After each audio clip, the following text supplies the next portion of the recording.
চাইলেই কি সবাই নিজেকে ভিন্নভাবে প্রেজেন্ট করতে পারে? এটা সম্ভব না। তো হ্যালো ভিউয়ার্স, আসসালামু আলাইকুম। আমি নীলা আপনাদের সবাইকে ওয়েলকাম করছি নতুন আরেকটা ব্লগ ভিডিওতে।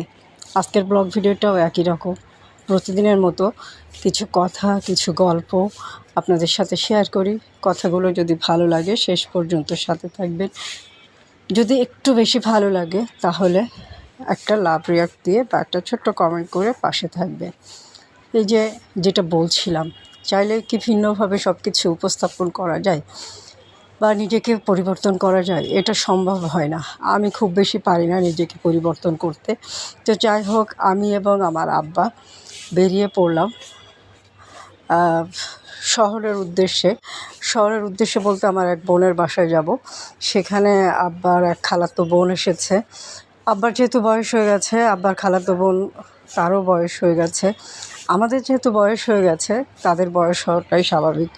তো আব্বার বোন দেশের বাইরেই থাকে, ওখান থেকে আসছে। তো আব্বা বলল চলো একটু দেখা করে আসি।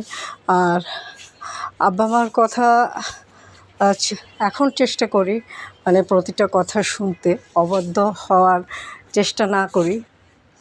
যে ভুলটা করেছি বা যে ভুল সময় হয়তো বা যে সময় বাবা মার কথা শোনার দরকার ছিল সে সময় অনেকেই বাবা মার কথা শোনে না। তখন একটা ভিতরে আবেগ অনুভূতি থাকে অন্যরকম।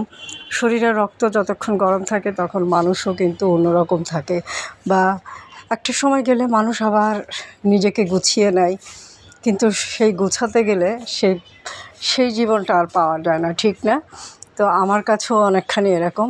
এখন আমি চেষ্টা করি আমার বাবা মার কথা শোনার, বা তারা যেভাবে বলে, যেটুকু বলে সেটুকু আমার এন্ড থেকে সম্ভব আমি সেটুকুই চেষ্টা করি তাদের জন্য।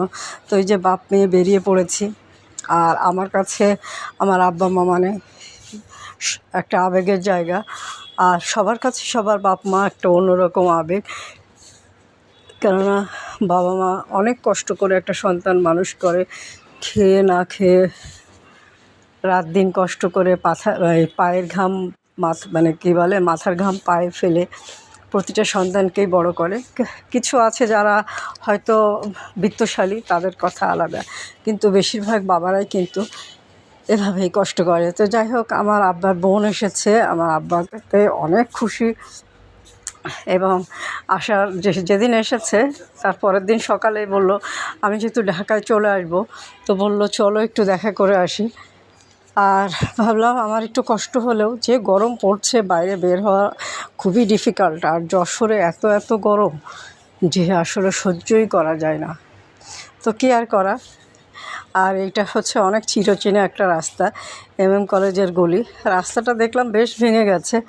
যখন কলেজে পড়তাম তখন এই রাস্তা দিয়ে প্রায় প্রতিদিনই যাতায়াত হতো।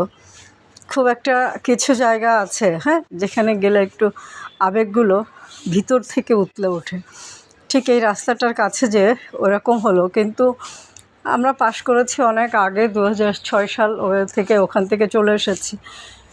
এখন আর রাস্তাঘাটগুলো পরিচিত থাকলেও এলাকাগুলো অনেক পরিবর্তন হয়ে গেছে। দোকান, বড় বড় বিল্ডিং, রাস্তাঘাট কিছু নষ্ট হয়েছে, ঠিক করার কাজও চলছে।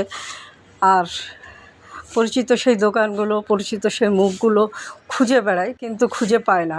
এবারও যাওয়ার সময় খড়কির এই রাস্তাতে যাওয়ার সময় পরিচিত যদি কাউকে পাওয়া যায় একটু মনে মনে খুঁজছিলাম। ইভেন আমি রিক্সা দিয়ে একটু চক্করও দিয়েছিলাম, হ্যাঁ, যাতে আমি দুজন মানুষ পরিচিত ছিল ওখানকার স্থানীয়। তো ভাবছিলাম তাদের সাথে একটু দেখা করলে হয়তো আশেপাশের বা আরও পরিচিত কারোর নাম্বার বের করতে পারবো। কিন্তু একই রাস্তায় 2-3বার চক্কর খেয়েও আমি সেই রাস্তাগুলো চিনতে পারিনি, কেননা আগের যেভাবে ছিল এখন ওখানে অনেক বড় বড় দোকানপাট, বিল্ডিং হয়েছে, যার কারণে চেনা একটু কষ্টকর। তো এই যে আমরা খড়কির রাস্তাতে যাচ্ছিলাম, খড়কি আমার বোন থাকে, খালাতো বোন বা আব্বার বোনের মেয়ে। তো সেখানে যাচ্ছিলাম দেখা করার জন্য। এই যে এই রাস্তাটার কথা বলছিলাম না, এই রাস্তাটায় আমি কয়েকবার চক্কর দিয়েছি, কিন্তু রাস্তাঘাটগুলো চিনতে পারিনি। আর খুব ভালো লাগে রাস্তাগুলো দিয়ে যশোরে গেলে। যশোরে একসময় চষে বেরিয়েছিই বলতে হয়। যখন কলেজে পড়তাম প্রায় দিনই দুপুরবেলায় বান্ধবীদের সাথে বেরিয়ে পড়তাম।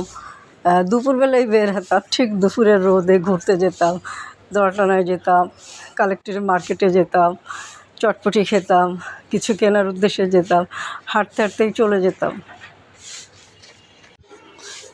তো অনেক দিন দুপুরে আমরা প্রায় দিনই অনেকে বলতো যে বিকালে যা বা সন্ধ্যায় বের হ। সন্ধ্যায় আমরা ম্যাচের লাইফে যেটা ছিল কি, যতই ঘুরি না কেন সন্ধ্যার আগে ফেরত আসতে হতো। বেশিরভাগ দিনই সন্ধ্যার আগে আগে বা মাগরিবের পরপরই বা একটু অন্ধকার লাগলে আমরা ফিরে আসতাম। আর যার কারণে দুপুরবেলায় প্রায় দিনই দুপুরবেলায় বের হতাম। খুব রাস্তাগুলো খুব চিরচেনা রাস্তা, কিন্তু রাস্তাঘাটগুলো এত উন্নত হয়েছে, এত বিল্ডিং হয়েছে যে চেনা একটু কষ্টকর। তো যাই হোক, আমি সব কিছু সেরে আমার আব্বার ভাইকে দেখে আসলাম, আব্বার বোনকে দেখে আসলাম, মানে আমার ফুপু চাচা সবাইকে দেখে বাসায় এসে আবার ঢাকার উদ্দেশ্যে রওনা করব। তো যাই হোক, সুন্দর কিছু শাড়ি কিন্তু সুযোগ পেলেই পরতে হবে। আর সুন্দর কিছু শাড়ি কোথায় পাবেন জানেন? সুন্দর শাড়ি পরবেন, সুন্দর কোথাও প্রকৃতির ধারে চলে যাবেন। তো সুন্দর এই শাড়িগুলো নিজে পরতে হবে, সুযোগ পেলে সুন্দর একটা শাড়ি কাউকে গিফট করতে হবে। আর সুন্দর শাড়িগুলো মানেই কিন্তু অদ্রি ফ্যাশন অ্যান্ড লাইফস্টাইলের পেজ। এখানে খুবই সুন্দর সুন্দর কিছু শাড়ি পাবেন, মার্জিত কালার কম্বিনেশন, প্রত্যেকটা শাড়ি সুন্দর এবং প্রতিটা শাড়ি কিন্তু সিলেক্টিভ প্রোডাক্ট। এত সুন্দর কিছু প্রোডাক্ট যে প্রোডাক্টগুলো বা যে শাড়িগুলো কম বেশি ইয়াং এজ থেকে ওল্ড এজ সবাইকে, সবার সাথে বয়সের সাথে মানানসই প্রতিটা ডিজাইনই আছে। এবং সুন্দর কিছু শাড়ি নিজে পরবেন। আর সুন্দর শাড়িগুলো নিতে গেলে অবশ্যই আমার পেজ অদ্রি ফ্যাশন অ্যান্ড লাইফস্টাইলটা ফলো করে দিবেন। আর আজকের কথাগুলো একদম সিম্পল, আমার ভিতর থেকে যে কথাগুলো আসে, জীবনের বাস্তবতা থেকে যে কথাগুলো আসে, সেই কথাগুলো আপনাদের সাথে শেয়ার করেছি। তো কথাগুলো কেমন লাগলো ছোট্ট একটা কমেন্ট করে জানাবেন। ভালো থাকবেন, সুস্থ থাকবেন, আমার পেজের সাথে থাকবেন। আল্লাহ হাফিজ, আসসালামু আলাইকুম।